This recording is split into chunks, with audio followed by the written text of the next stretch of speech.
Okay, welcome back and on to actually prepping the artillery rounds.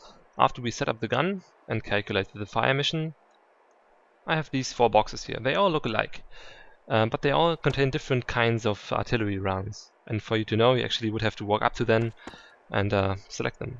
But you don't want to use the gear menu like you normally do.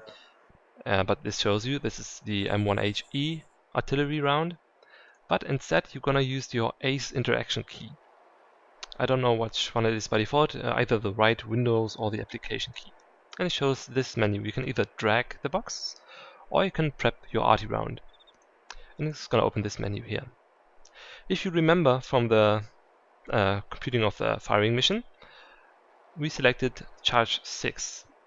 And this is a scheme of your round. If you press charge down, you see there's gonna be less gunpowder in it, but charge 6 is what we want to have.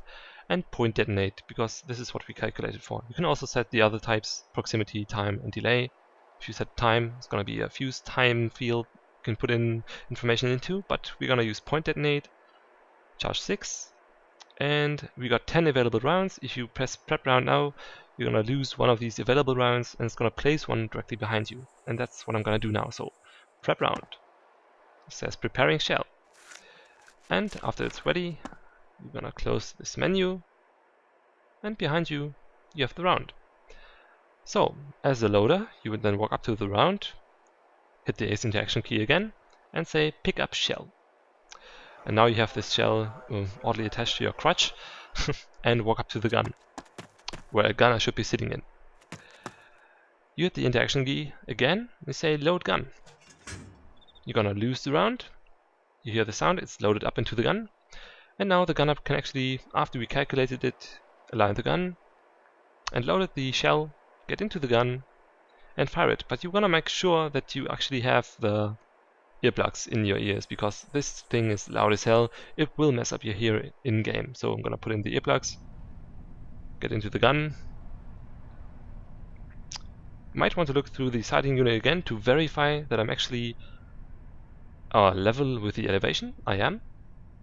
So I'm gonna close this again and gonna press the fire button on my mouse. There we go. The gun is on its way. To actually be able to see, we're gonna have to need a forward observer.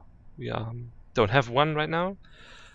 So I'm just gonna teleport myself. Like I said, we have 60 seconds to that location of our target. And if I did everything right, I should be able to see the round impact.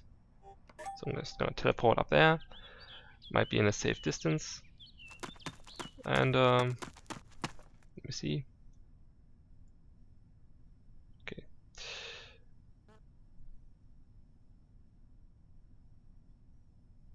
The gas station should be over there.